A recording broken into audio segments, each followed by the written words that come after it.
vezes tem-se dito, nesta agremiação, que o trabalho deve ser dividido, metodizado, repartido entre aqueles cuja determinação escolheu este ou aquele meio de propaganda. Alguns, pela palavra inspirada, em conferência, ou, talvez, pela imprensa, em artigos bem elaborados, em que venham trazer luz, conhecimento, ao que deseja aprender. Outros, ainda pela imprensa, na publicação de novelas, com a mesma ciência inspirada, para guiar os desejosos do conhecimento eterno. Outros, pela prática da caridade, buscando diminuir o sofrimento material do indivíduo, quiçá, seu sofrimento moral, por meio de fluidos recebidos do além, passe mediúnico, imposição de mãos, etc. Outros, ainda, pela mediunidade receitista, recebendo a indicação precisa para conjurar o mal de que se acha enfermo o corpo de seu irmão. Outros enveredando por um outro campo de caridade, dedicando-se à infância e à velhice desamparada. O campo é vasto, vastíssimo. Tal como as profissões humanas, o indivíduo tem o direito da escolha, de procurar para onde se dirige a sua vocação, e, uma vez escolhida, assentada aquela que seu espírito abraça para o bem dos outros, e benefício próprio, deve encetar o trabalho sem discrepância, sem vacilação, procurando realizar a maior soma de bem possível, conforme já disse, no interesse próprio e comum. Mas o que se vê, em geral, nos centros espíritas e em diversas agremiações, é uma perfeita mistura de forças que não se compreendem, um desperdício de energias, aproveitáveis, talvez, de maneira melhor orientada, mas que deixam de produzir o fruto que deveriam, pela má aplicação dos seus possuidores. Quem não sabe fazer versos, meus amigos, não é poeta. Tudo mais vai por esse teor. Ninguém é obrigado a ir à imprensa escrever artigos, quando não tem competência ou disposição para isso. Ninguém é forçado a visitar enfermos, ministrar-lhes passes, se não se sente apto para esse trabalho. Ninguém é obrigado a dirigir crianças, se o desamor por elas não lhe permite a convivência com estes pequeninos. Enfim, a mistura produz sempre mau resultado. Como fazer? Dividir o trabalho, organizá-lo de forma tal, que cada um se sinta à vontade no seu meio, se sinta no seu próprio elemento, e possa o seu pequenino esforço ser centuplicado, porque a energia física acompanha a moral, quando o indivíduo se sente à vontade. As agremiações espíritas, ordinariamente, se ressentem desta falta de concordância dos elementos competentes, da distribuição de trabalho efetivo para cada um. Vós, por exemplo, aqui tendes o asilo amparado pelas forças do além. Não vos podeis queixar de vos faltar a cooperação nossa, para os vossos trabalhos, nem, tampouco, as intuições de que necessitais têm fugido de vós. As preces são atendidas, ao sentido de que, espiritualmente, o asilo se mantenha nos seus eixos. Materialmente, porém, arrefecem os vossos esforços, e fazeis, muitas vezes, propósitos que nunca deveriam ser feitos, que vos ponham indiferentes à marcha de progresso espiritual, que é a casa de João Evangelista. Venho, pois, conversando convosco neste instante, fazer a seguinte proposta: continuaremos a vos auxiliar em todos os interesses do asilo, cada um de nós na matéria que lhe apraz, e cada um de vós, igualmente, no ponto que desejais. Assim, nem as nossas forças serão desviadas do ponto para onde devem convergir, nem os vossos esforços serão desperdiçados pela falta de gosto no trabalho que desenvolveis. A escola do asilo espírita João Evangelista, falo a escola espiritual, é uma escola que depende muito mais de exemplo do que de palavra. O exemplo dentro desta casa é tudo. As crianças não devem ser acostumadas a pensar que a vida é sempre um mar de rosas, onde navega o batel da sua existência, sem encontrar absolutamente escolhas. Não devem pensar que lá fora existe um céu aberto, prometendo-lhes mil venturas, absolutamente sem a mínima parcela de dor, enquanto aqui são coagidas, privadas de tudo isso. nem aqui se encontram em uma prisão, nem lá fora em um céu aberto. Tudo é relativo, tudo é o curso da vida que se desenvolve. Cada indivíduo, cada espírito que encarna, não vem por um acaso a este mundo, e, sim, porque necessita de vir. A sua vida, em parte, é desenrolada aqui dentro, porque os seus espíritos têm necessidade de passar por essa escola deste aprendizado. Quando, fechando a porta dessa escola, voltardes as costas para arcar com a vida lá de fora, não penseis que a vida de aprendizado terminou, porque ela continuará sempre. Mas, se vos lembrardes dos princípios sagrados dos evangelhos, de conhecimento das verdades eternas, ministrado pelos amigos do além e pelo exemplo que tendes diante de vós, lá fora vos sentireis amparados, prontos, quando as ondas da adversidade vierem bater na rocha que deve ser a vossa fé. Elas baterão, é certo, mas recuarão. Assim, pois, meus amigos, sendo as crianças o ponto essencial desta casa, sendo elas o motivo pelo qual existe asilo espírita João Evangelista, eu concito a todos aqueles que têm verdadeira inclinação para este trabalho, a não desfalecerem, a continuarem sempre pedindo a Deus as grandes bênçãos de que necessitam para o cumprimento da sua palavra. Concito também aos que não têm que ver de perto com as crianças, a cuidarem do interesse material do asilo, que depende muito do esforço humano. O esforço humano é mais necessário para a parte material do que para a espiritual. Esta tem dirigentes invisíveis, que se fazem ouvir a tempo e fora de tempo, enquanto que a material depende de homens, homens para agir, braço forte, cabeça pensante, inteligências lúcidas, caracteres firmes, vontade enérgica e decisão segura. Uma cooperação mais bela não podeis desejar. Não vos preocupeis com interesses domésticos que não afetam a vossa ação. Preocupai-vos com os grandes problemas de ordem material, importantes, porque afetam a economia doméstica do asilo. É a parte que cabe aos homens. Cuidai de tais coisas, tende planos, reuni-vos em vossa diretoria, cogitando na melhor condição para o progresso do asilo, qual a ação única que precisais desenvolver, enfim. Ocupai-vos desta casa. Não negueis o vosso concurso, porque se Deus vos colocou como parte saliente desta casa é porque necessita do vosso auxílio. Esse modo de dizer, necessita, tem restrições, necessita da vossa cooperação, no intuito de vos beneficiar. Conversamos, meus amigos, conversamos e nada mais.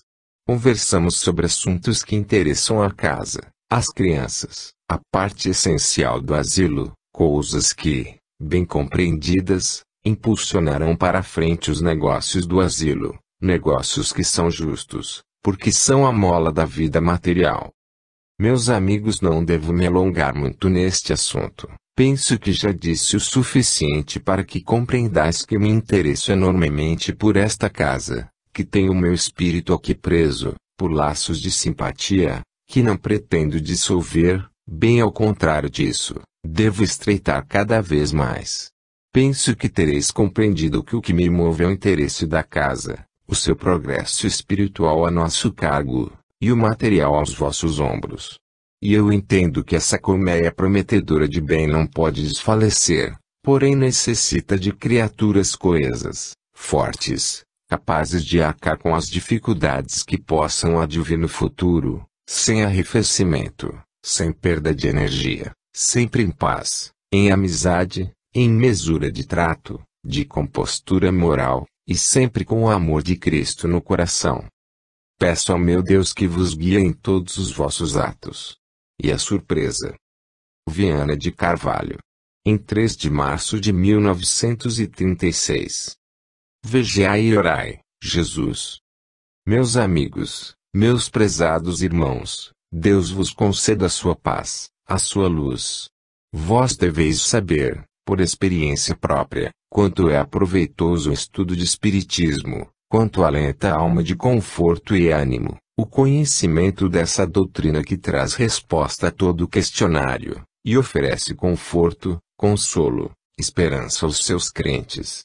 Quando os nossos espíritos, embora sem o conhecimento prático dessa doutrina, na vida terrena, passam para o além, podemos, então, comparar a beleza da vida espiritual, prometida quando na terra, com essa vida de tristezas e dores, que atravessamos na existência terrena. A vida não tem solução de continuidade. O mundo que habitamos é o mundo das causas, é a origem, o resultado, a conclusão, a explicação de tudo.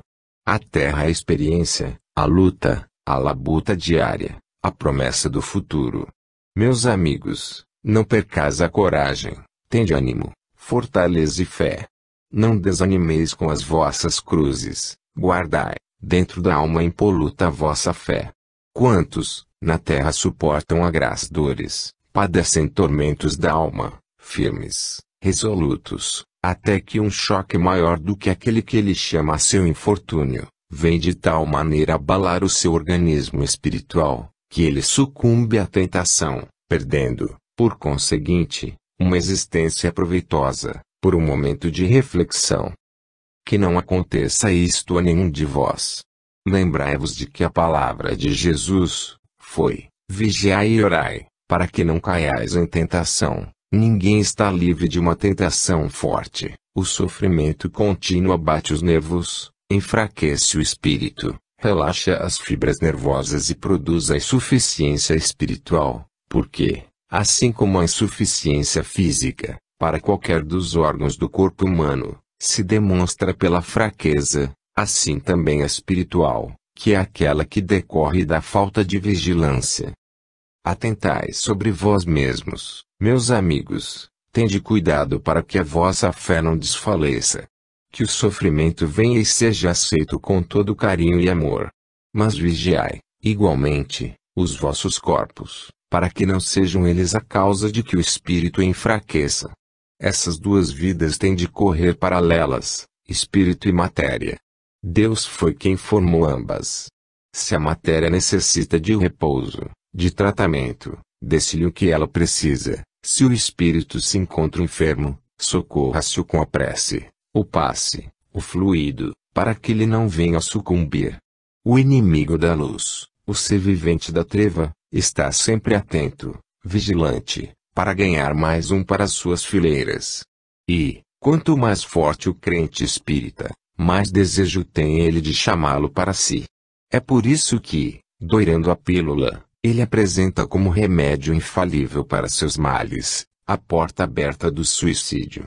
Vigiai, portanto, e orai, para que não caia sobre vós a tentação, que virá estragar os dias luminosos da vossa existência preparando mais tristezas e dores para o despertar no além. Deus vos livre de iguais tentações e fortaleça a vossa fé, para que caminheis firmes, valorosos, no caminho iniciado. Paz conceda o Senhor a todos os homens. João de Freitas. Em 3 de março de 1936. A doçura da vida além. Meus amigos, caríssimos irmãos, paz.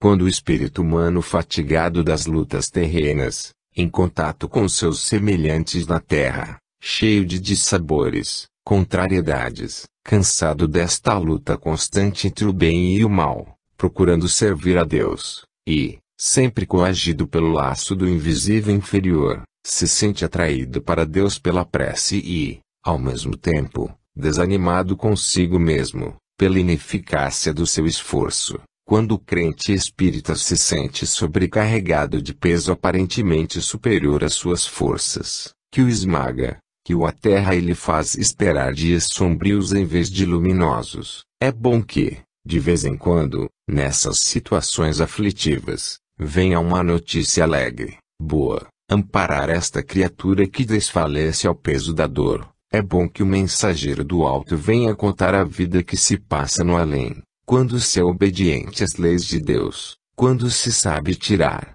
dos sofrimentos terrenos, o resultado feliz para a alma. Quem sabe se não poderei eu, neste instante, vinda de planos, onde a misericórdia de Deus me permite penetrar, trazer para vós alguma palavra suave e doce que vos venha reanimar nessa luta incessante no mundo em que habitais. Tentarei abrir o livro das revelações divinas, para vos mostrar panoramas alegres em contraste com os panoramas horrorosos que a terra oferece. Meus amigos, além, muito além das vossas fronteiras, tem-se uma vida calma, plácida, suave, perfumado ambiente, vida sossegada e doce que parece intermina, que é o alento dos espíritos. Quando nos é permitido penetrar nestes lugares onde tudo é paz, harmonia, temos o desejo de arrancar qualquer de vós do meio em que viveis, deixando-o penetrar um pouco nestes lugares de delícia, de paz, de amor. Por vezes, baixando ao vosso mundo, procurando penetrar nos vossos lares, lares que se dizem cristãos, onde o nome de Jesus, faça-se justiça, é colocado acima de qualquer outro culto, a não ser do próprio Deus, penetrar nesses lares e ver a agitação, a tristeza, a inquietação que perdura em seu ambiente, causa tal pesar ao nosso espírito, que temos o desejo de vos tirar desse meio para vos mostrar a placidez serena do mundo das luzes. Vós semelhais crianças, que dais importância a acontecimentos insignificantes, para neles vos mergulhardes e vos prejudicardes, quando poderíeis ficar acima dessas coisas comezinhas da terra, concentrando o vosso espírito e preparando-o para a vida que não tarda. A promessa de Jesus, meus amigos, não pode falhar. E foi ele quem disse: o reino de meu Pai tem muitas moradas, se assim não fora, não vô-lo teria eu dito, vou, para preparar-vos lugar. E Jesus foi, e o Mestre vos preparou o lugar, e disse: eu vos espero. No lugar prometido por Jesus, a serenidade, a tranquilidade e a paz natural do ambiente. É lá que em cada olhar há o reflexo do olhar do Divino Mestre. Jesus, em pessoa, visita e mitiga o cansaço, sacia a sede daquele que dela se encontra possuído, sede de justiça. Bem perto dessas moradas corre o rio das águas vivas, águas que vêm do além, que nascem do trono do Cordeiro do Senhor, águas que vêm caudalosas e limpas, puras, prontas a sanear qualquer mal. E as vossas almas que se banharão nessa água e serão limpas de toda a culpa. Vede, pois, meus amigos, quanto pareceis incoerentes, imprevidentes, gastando o vosso tempo nessas coisas sem importância da vida, que para vós tomam a proporção gigantesca de coisas realmente grandes, e que terão consequências infelizes para todos vós. Estas coisas, amigos, têm aparência de grandes, mas, felizmente, são minúsculas, não passam do ambiente terreno, não afetam o ambiente espiritual, senão pela impressão que vos causam, porque, às vezes, tão insignificantes são e, no entanto, vós emprestais-lhes um valor que não possuem. E, então, aquilo permanece na sua pequenez e a consequência do vosso pensamento é enorme, porque prejudica o vosso espírito. Venho falar-vos, meus amigos, dessas belezas que vos aguardam, pedindo-vos que não percais o vosso tempo apanhando folhinhas secas pelo chão. A vida é lá, na pátria das artes, da música, do canto, onde tudo é belo, onde se desenrolam os panoramas mais belos, mais deliciosos, enfim, onde se vive do amor que vem de Jesus. E vós olhais com tanta indiferença para a terra. Por vezes, parece até que o vosso olhar se enoja, quando olhais para os vossos irmãos, tão pecadores, quanto vós. Vós que também tendes tanta maldade, que também sois portadores de um passado que Deus não revela por misericórdia, vós que também tendes culpas, olhais como juízes íntegros e severos para a fraqueza dos vossos irmãos. Do alto dos céus, nessas planuras elevadas, só se respira amor, doçura, paz. Olha-se para vós com espírito de caridade, e é assim que queremos que olheis para os outros. Meus amigos, não façais da terra um inferno, porque Deus não a criou para tal. A terra é um planeta, é certo, cheio de dores, de tristezas, mas é porque a escola, aprendizado, hospital No hospital há gemidos, há dores, mas ele é santificado pela própria dor. A terra em tudo isso que é necessário para a depuração do espírito, mas ela não é um inferno. Vós é que envenenais seu ambiente, com pensamentos maléficos que o vosso espírito alimenta contra o espírito dos vossos irmãos. Guardai esses pequenos conselhos, essa advertência partida de quem vos ama, porque, meus amigos, faz pena, tanta beleza, no alto, tanta luz, tanta harmonia, tanta poesia, a sinfonia inacabada dos mundos além, os cânticos de louvor a Deus, o soar das harpas maviosas louvando o Criador, as vozes inocentes dos que partiram sem culpa e todos volvendo para o trono divino, dando graças a Deus, e só o homem, a criatura da terra, formada por Deus para o louvar, portadora de um espírito igualmente criado por ele, é que abre a boca para dizer maldições contra a obra do seu próprio Deus, contra os próprios irmãos de crença, enfim, contra a humanidade salva por Jesus. Que assim não seja convosco, meus amigos. Preparai-vos. O além está aberto francamente para vós. Quando o anjo da morte vier separar o vosso espírito da matéria, deixai que a vossa alma, isenta de culpas, possa passar para o mundo onde estamos. Nós vos abraçaremos, teremos prazer em receber-vos e vos ensinaremos os cânticos do além. Fareis parte da nossa orquestra, fareis parte da nossa comunhão espiritual. Compreendereis então, para dizer, como hoje dizemos aos outros, que a paz é o principal atributo de uma alma cristã, a doçura, a caridade, a bondade, são apanágio das criaturas crentes. Deus vos guarde de pensar mal e alimente no vosso coração a chama piedosa da caridade de Jesus. Que assim seja. Célia. Em 6 de março de 1936. Prece. Senhor Deus, Pai de infinita misericórdia e amor, ao encerrar esta sessão, o meu espírito rende-te graças pelos resultados obtidos. Venho te suplicar, ainda, Senhor, pelo nome de Jesus, pelo seu imenso amor para com a humanidade, que a paz do seu reino se possa estabelecer entre os homens, que os espíritos luminosos venham apaziguar os ânimos, preparando corações. Que essa paz duradoura permaneça em todo o orbe terreno, para a tranquilidade nas nações, da famílias e sossego dos espíritos. Seja louvado o Santíssimo nome de Jesus. Que a paz cristã se estabeleça na terra. Que assim seja. Max. Em 6 de março de 1936. Contraste, luz e sombra. Meus amigos, queridos irmãos, seja-vos concedida a paz do Senhor.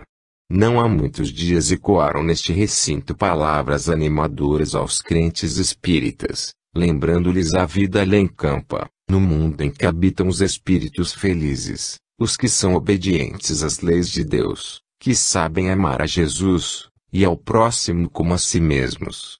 Não há muitos dias, espírito adiantado veio confortar o ânimo dos presentes àquela reunião, falando-lhes sobre as belezas do além, sobre os cânticos, as sinfonias harmoniosas, o mundo das flores, das luzes, da felicidade, da paz, do sossego, para encorajar as criaturas terrenas a continuarem na sua tarefa, obedientes, fiéis, devotadas à fé cristã. Venho falar hoje aos meus irmãos, que tais palavras ouviram e que tantos se sentiram confortados, enchendo a alma de alegria por aquelas promessas que, na realidade, são verdadeiras, sobre o contraste que existe entre o mundo das luzes e das sombras. Para o estudo, para a explicação da doutrina, para a compreensão exata do que o Espiritismo revela ao mundo, faço esta ligeira exposição, chamando para ela a atenção dos meus irmãos, a fim de que compreendam que lá, no mundo em que habitam todos os desencarnados, cada um é classificado segundo o seu mérito, na mais correta, verdadeira e invulnerável justiça. Visitando, há poucos dias, o plano das sombras, o mundo dos sofredores, o meu espírito se contristou grandemente e traz para vós essa instrução, porque pensa que vos será proveitosa.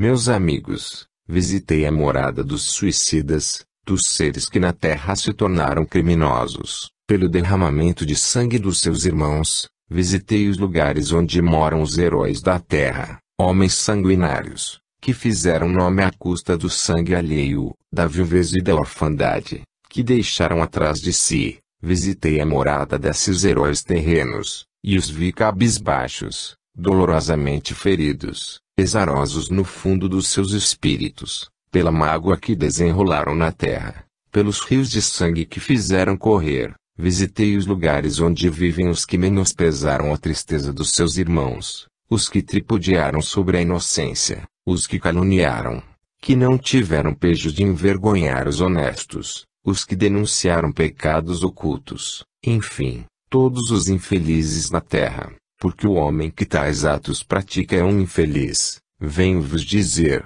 meus amigos, é triste o viver destes infelizes, afastados voluntariamente da luz, porque eles refletem maduramente sobre a sua situação espiritual e recordam todos os seus crimes, suas maldades e veem, como em um livro aberto, todo o seu pecado, todos os inocentes, padecendo pela sua falta de caridade, pela sua prepotência, pela sua ambição de glória mundana.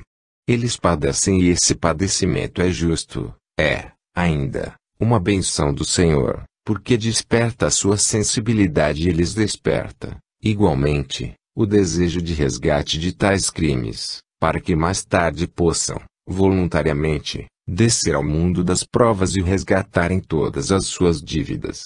Vós vistes a luminosidade dos mundos felizes, descrita perante vós, na sexta-feira, última. Tendes hoje, um ligeiro esboço dos quadros sombrios daqueles que pecaram e que só no além aceitaram o conselho dos seus guias, para um arrependimento sincero. Quantas vezes, na terra, tiveram eles palavras de exortação à caridade, ao amor do próximo, à fraternidade? Quantas vezes foram essas almas chamadas para o redil do Senhor, pela palavra amorosa dos guias tutelares? Quantas vezes foram acicatadas pela dor, para não se precipitarem no abismo da perdição? E, quantas outras vezes, renegando aquelas intuições benéficas, dadas pelos espíritos luminosos, eles voltaram as costas ao bem, aos conselhos recebidos, e seguiram, voluntariamente, o impulso da sua natureza pecaminosa, exigindo do seu espírito o sacrifício da própria virtude. Meus amigos, quem estuda espiritismo pode dizer que é um obediente da verdade. E Deus não a tem encoberta, antes, Deus a quer patente ao olhar do mundo, para que ele, por ela se possa guiar. Mas o orgulho humano é de tal sorte altivo, prejudicial, insensato, indigno, vil, baixo, que se consegue infiltrar nas criaturas, tão capciosamente, que produz o maior dos males, estraga a sua fé. Meus amigos, a fé, na realidade, é uma grande virtude. Mas não vos esqueçais da palavra de Paulo, quando disse, subsistem as três, mas a principal é a caridade. Referia-se-lhe à fé, à esperança, e à virtude máxima. Caridade há, quando o amor se dedica ao próximo, poupando na sua reputação, ajudando-o na sua fraqueza, consolando-o nas suas dores, amparando na sua fé, auxiliando-o, enfim, nos embates terríveis, e confortando na vida terrena. Pensai, meus amigos, meditai muito. Quando vos for permitida a entrada por Deus, no mundo além, ninguém vos perguntará, quem sois? De onde viestes? Que religião professastes? Ser-vos-á perguntado se cumpristes fielmente os 2 mandamentos máximos da lei, aquele no qual o Mestre Jesus resumiu todas as leis e os profetas, amar a Deus sobre todas as coisas e ao próximo como a si mesmo. Isso é que vos será perguntado, e o amor do próximo só se traduz em bem-fazer. Não confunda o homem o bem-fazer com o distribuir esmolas, sem que esse gesto acompanhe o do coração. Não pense o homem que por abrir a bolsa fatamente para satisfazer a fome material dos infelizes mendigos, Terá nobreza nesse ato, se o gesto íntimo da alma não acompanhar esse ato caridoso, porque a caridade não é vil metal, como disse o apóstolo, a caridade é o sentimento íntimo da criatura pelos seus irmãos. Todas as vezes que escandalizais qualquer dos vossos irmãos, pecais contra a caridade, seja esse irmão, pobre, milionário, homem, mulher, criança. Todas as vezes que a vossa conduta o escandaliza, todas as vezes que a vossa caridade falhou nesse ponto, pecastes contra o principal mandamento de Deus, porque quem não sabe amar o seu próximo não diga que ama a Deus. Trouxe palidamente esta notícia do mundo das sombras, bem deveria eu claramente descrevê-lo, aos vossos olhos. Almas em dolorosa situação de arrependimento, em verdadeira tortura pelo mal que praticaram, em verdadeiro desespero pelo bem que deixaram de produzir, quando tiveram oportunidade de praticá-lo, transpirando sentimento profundo pelos desejos de vingança que nutriam, quando na terra, almas, enfim, trazidas ao mundo para demonstrar humildade e, no entanto, orgulhosas, altivas, como se na terra pudesse haver soberania.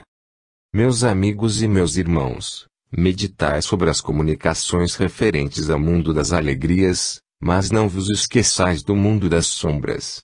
Para lá caminhais, todos. Ireis para a luz? Ireis para as sombras? Qual será a vossa diretriz? Deus o sabe. Paz seja concedida a todos os homens, a todos os seres de boa vontade.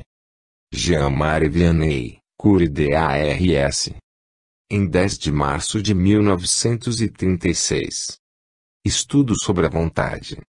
Meus amigos, meus irmãos, tende paz convosco mesmos.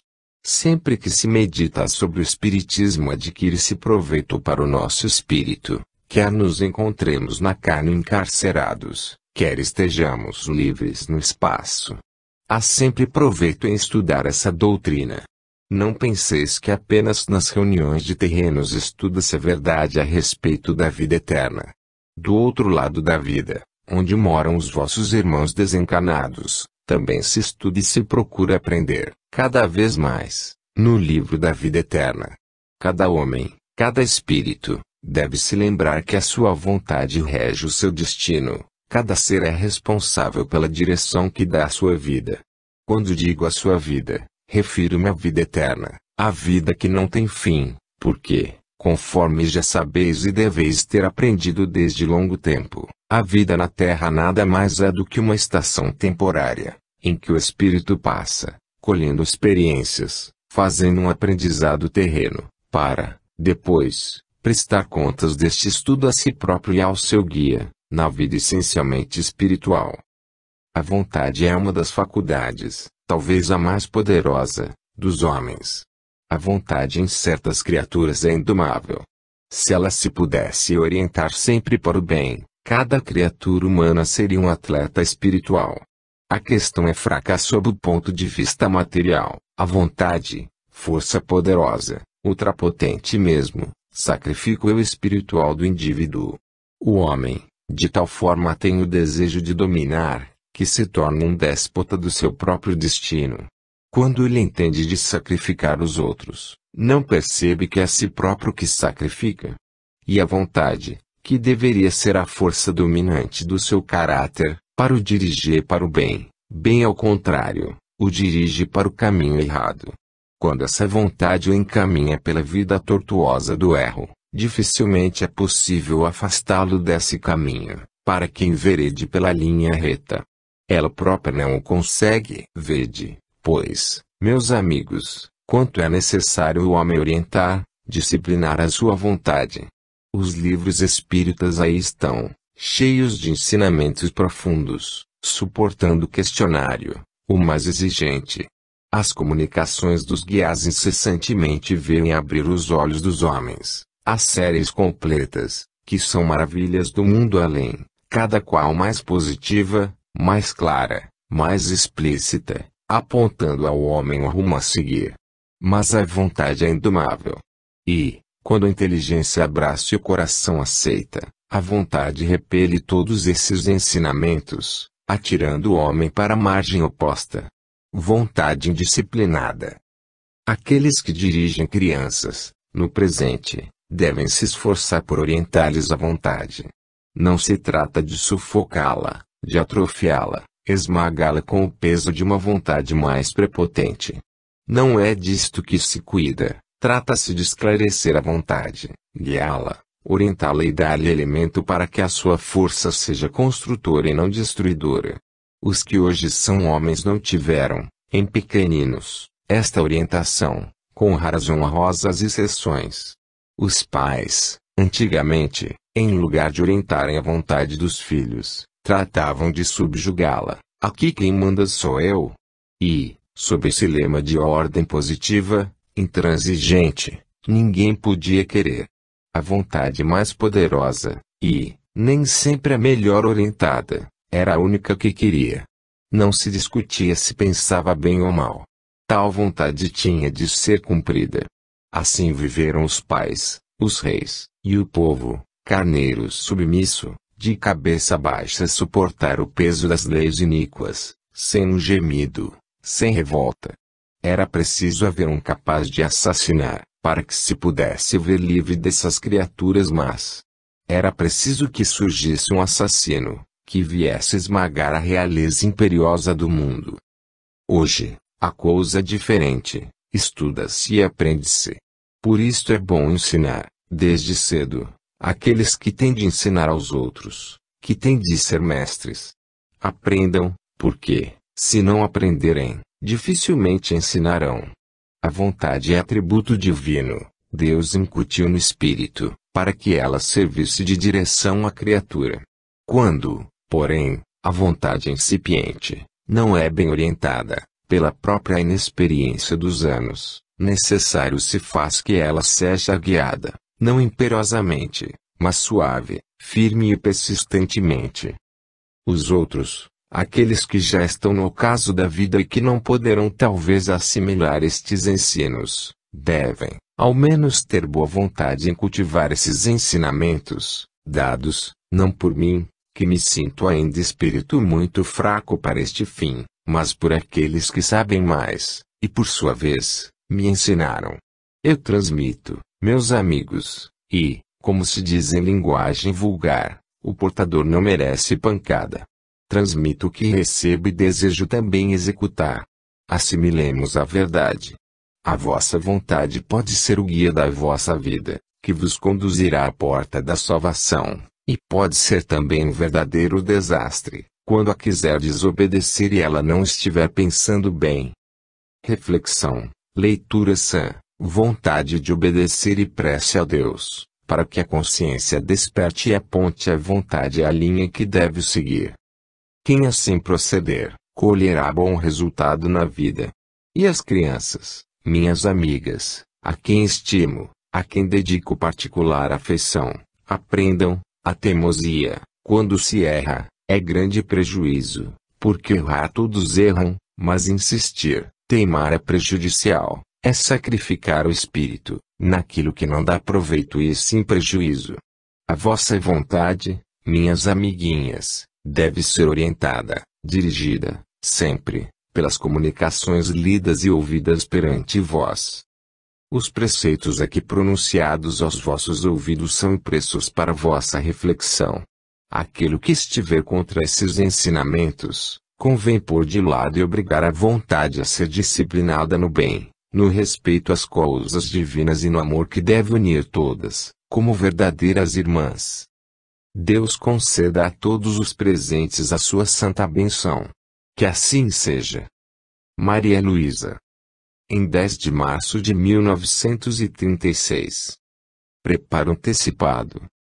Meus amigos, meus irmãos, Deus vos salve. Que a sua paz bendita permaneça convosco.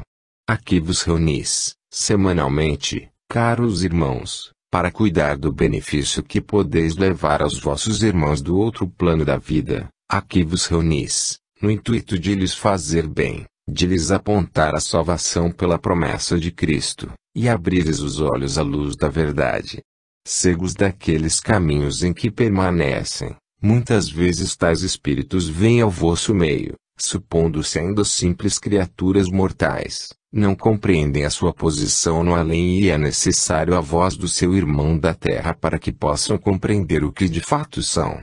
Essas sessões, porém, meus caros irmãos, quando feitas conscientemente com o desejo sincero de dar luz a essas criaturas necessitadas, exigem um preparo interior.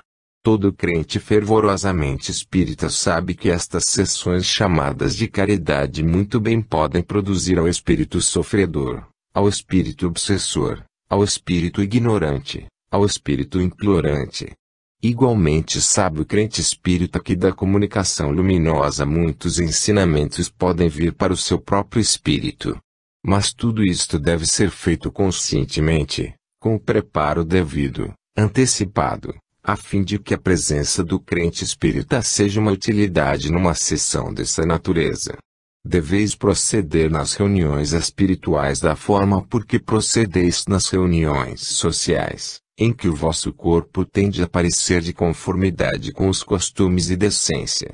Vós vos asseais e procurais não ser elementos desagradáveis no recinto em que vos ides encontrar, onde a palestra será alegre, onde o entretenimento será são, onde podereis ser apreciados e igualmente apreciardes os outros. Nas reuniões desta natureza cada criatura presente deve se esforçar por ser elemento útil. O progresso espiritual consiste em que será necessário explicar àqueles que se dizem espíritas as responsabilidades que decorrem dessa fé voluntariamente abraçada.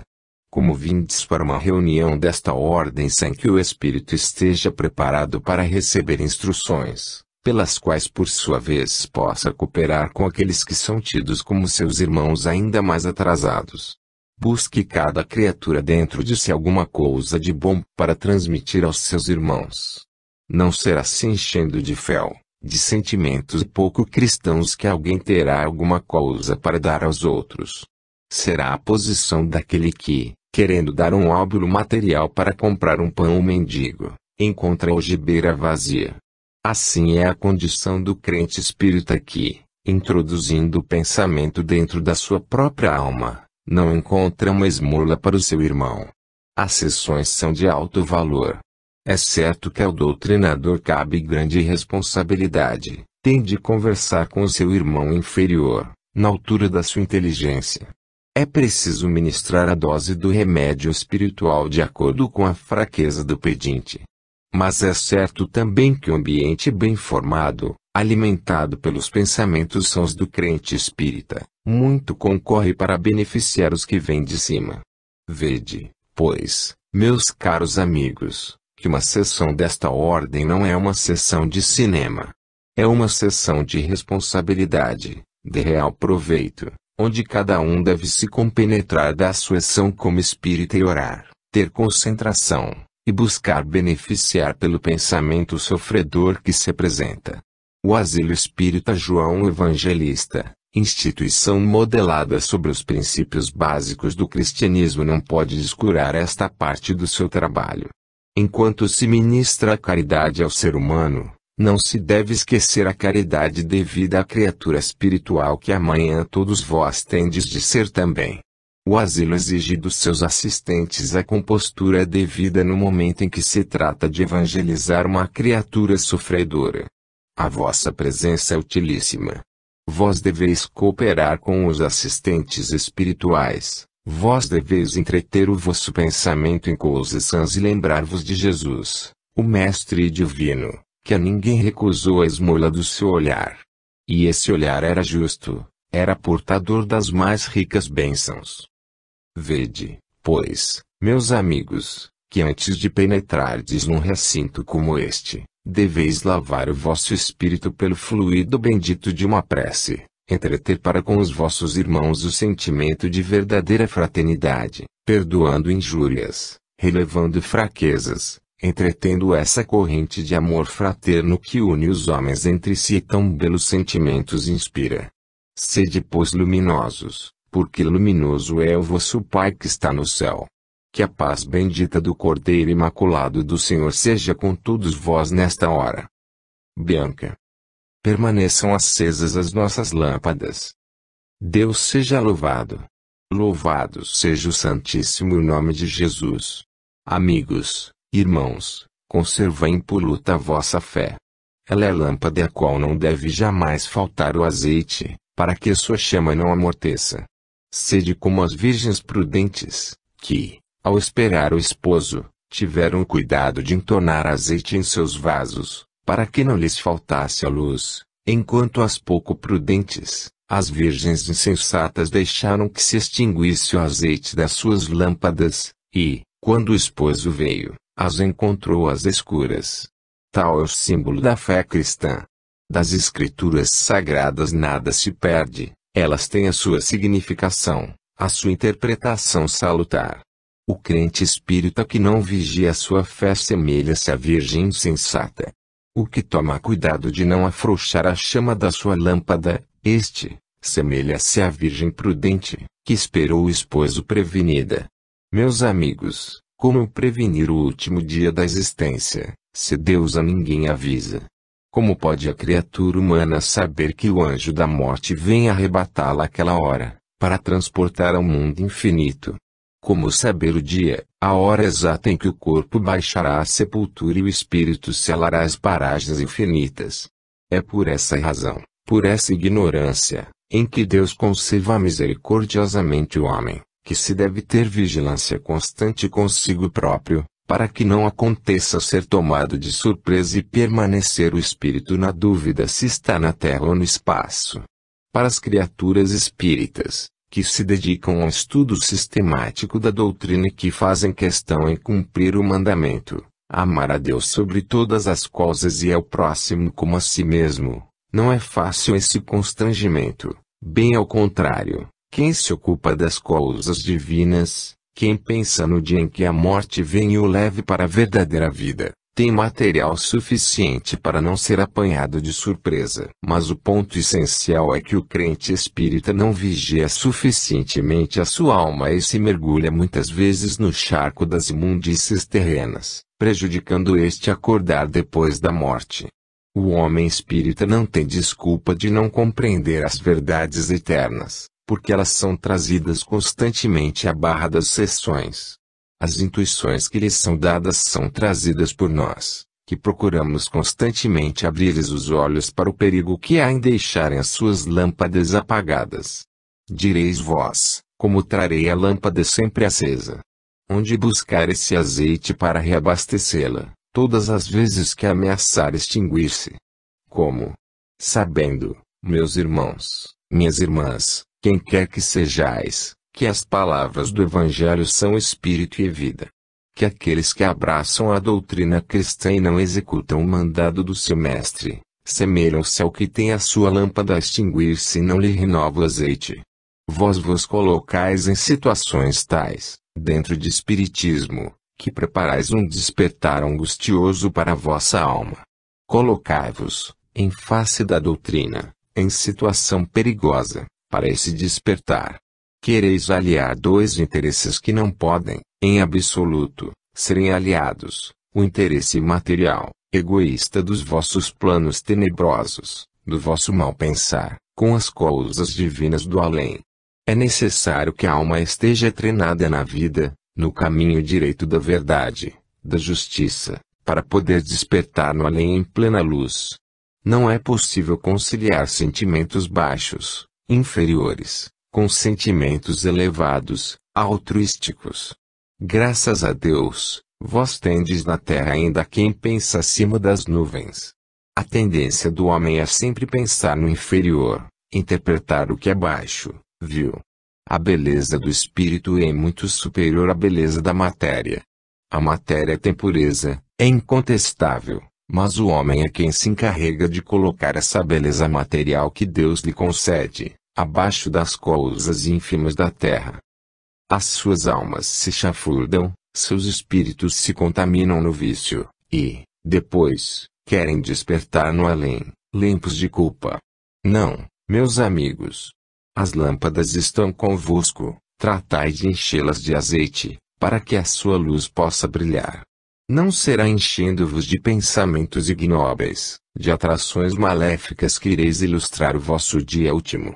Assim como o corpo necessita de ser cuidado com asseio, assim também o espírito, para bem viver, necessita dos mesmos cuidados que são exigidos ao corpo. Mas, se tratais o corpo bem, fazendo belo e não fazeis o mesmo com o espírito, vós semelhais a virgens imprudentes, que têm as lâmpadas limpas, mas vazias de azeite. A fé se alimenta pelo pensamento puro, pelo juízo são, pelo sacrifício do egoísmo, pelo aparecimento do homem novo e o abandono do homem velho. Essa é a reabilitação, a fé.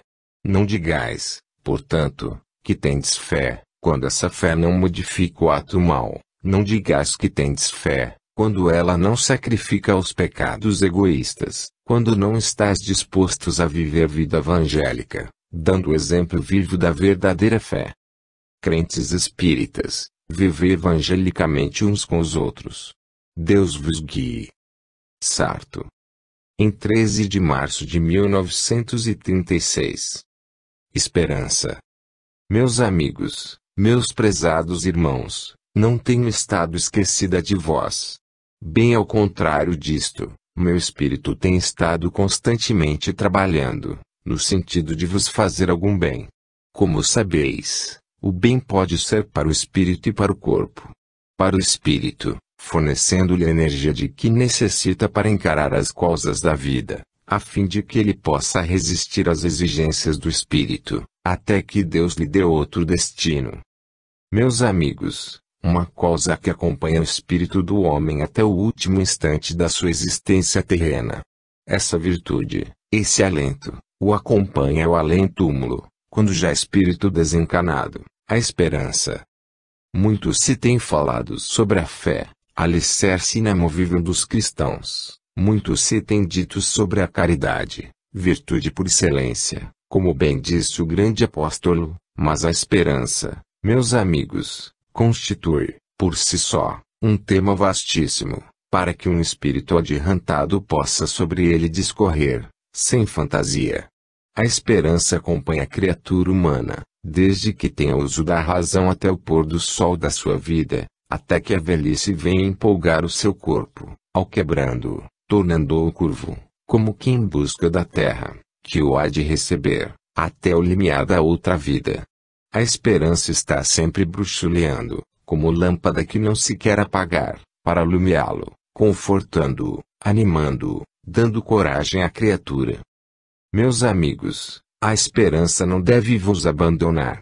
Sois crentes espíritas, tendes uma fé dentro da alma, que, certamente, deve estar segura no coração dos cristãos. Tendes o espírito de caridade.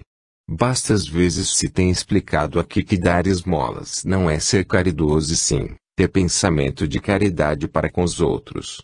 A esperança, meus amigos, muitas vezes vos foge. Ela abre a porta ao desespero e dá lugar a tentações perigosas. O sofrimento aperta de todos os lados, como que os seus grilhões férreos machucam os pulsos das criaturas, como uma mão igualmente férrea aperta o coração e, por vezes, a razão parece vacilar em cérebros bem equilibrados. Tudo isso porque a esperança vai declinando e parece que afinal há de desaparecer. Assim não será. Alimentai a esperança, meus amigos, porque ela não é uma fantasia, é uma das grandes virtudes. Deus a colocou no espírito humano e no coração do homem, para que ela lhe possa fazer muito bem. O dia de hoje pode ser escuro, tenebroso, cheio de mágoas, apreensões e pesares, pode ser um tormento, uma incerteza, mas quem tem fé, confiança no futuro, espera sempre alguma coisa de bom. Alimentai a esperança, meus amigos, não a deixeis desfalecer. A esperança é o que, na vida do homem? É possível que, na terra, castelos erguidos sobre a areia venham a ser derrubados pela força da realidade. É certo que pensamentos, ilusões fugidias, enchem o cérebro da mocidade, mas são ideias sem base, sem fundamento, que, muito naturalmente, com o perpassar do tempo irão, por sua vez, desfolhando. Mas a esperança, a que me refiro, e a que não é fugidia, a que é uma realidade futura na vida além túmulo, onde a promessa de Jesus será cumprida. Ó vós que padeceis na alma e no corpo. Ó vós que carregais em vossos ombros cruzes por vezes tão pesadas, que, na vossa existência, só tendes dias nublados, dias promissores de maiores infortúnios, tende coragem, esperança, porque, ainda mesmo quando a terra nada mais vos tiver para oferecer, senão as agruras, os seus profundos espinhos, o sol de justiça que brilha no além, vos promete cumprir a maior benção que podeis esperar, a paz, a tranquilidade de espírito. Quantas almas, na terra, semeando bênçãos por todos os lados, procurando caminhar na linha reta que conduz à virtude, pelo cumprimento do dever, sente-se perturbadas, agrilhoadas, pesarosas, profundamente feridas e, às vezes, abatidas na fé. Eis quando surge verdadeira, sincera, mansa, justa e bela esperança radiosa de melhores dias. Quando a alma vai desfalecendo, quando o alento derradeiro parece se aproximar, quando um ponto final na existência parece ser dado, a esperança lá surge distante, linda, suave, promissora, bela, apontando a estrada que conduz à eternidade. O homem vê, na sua frente, o lamaçal dos vícios, mais adiante, a escarpada dolorosa da virtude, por outro lado o embaraço tremendo das tentações, do outro, um cipoal medonho de vícios a procurar embaraçá-lo, enfim, as perseguições, as dores, os tormentos, tudo isso a enlaçá-lo como a provocar uma borrasca individual. O homem, fixando a vista nesse além longínquo, afastado, que mal se define, avista um clarão súbito, uma claridade luminosa e bela que vem, pouco a pouco, se tornando mais próxima, até que avassala todo o seu pensamento, tomando as suas expansões, e lhe diz: é lá, foge. Não te importes com os precipícios que tens na tua frente, as dores, certamente te esperam, maiores, talvez, do que estas que aí tens. Olha, vê a distância para alcançar a margem oposta, falta um pequeno esforço. Não percas a esperança. Eis que o farol acendeu a sua luz, ele está te mostrando o caminho para onde deves seguir. Não desfaleças, não esmoreças, pois quem tem fé e pratica a caridade, não pode perder a esperança. Ela que aparece no horizonte da tua vida, a te empurrar, a te seguir, a fim de te trazer para o outro lado da vida. Meus amigos, meus irmãos, tenho estado sempre a pensar em vós. Procuro, por um lado, ajudar-vos espiritualmente, não obstante os meus parcos recursos para esse fim. Por outro, materialmente, buscando trazer maior número de criaturas de boa vontade, que vos venham auxiliar na grande empresa que tendes entre mãos. De forma que não ande inativa. Tenho estado convosco sempre, observando os vossos passos, vossos gestos, feliz se vos vejo animados, satisfeitos, um pouco pesarosa se noto que desfaleceis. Por isso mesmo trago-vos esta palavra, que não é uma fantasia, mas uma palavra viva, vibrante, real, saliente, esperança. Deus vos guie. Irene. Em 17 de março de 1936. Procuremos adornar nossos espíritos. Irmãos amados, meus amigos, vamos trabalhar em prol da caridade espírita, vamos trabalhar, colaborando juntos pela expansão do cristianismo, neste grande país, vamos trabalhar no intuito de fazer que a humanidade compreenda as belezas que envolvem os privilégios da alma, privilégios bem mais elevados, bem mais evidentes do que aqueles que circundam a personalidade material. Para isso, espíritos e homens, compreendendo-se intimamente nesse intercâmbio de comunicações que se fazem do plano astral para o terreno, muito podem fazer.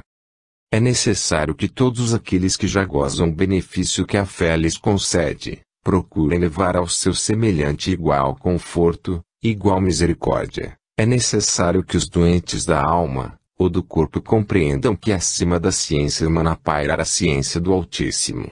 Nada é oculto, O mais secreto pensamento, a mais íntima enfermidade não pode ser oculta ao olhar da providência.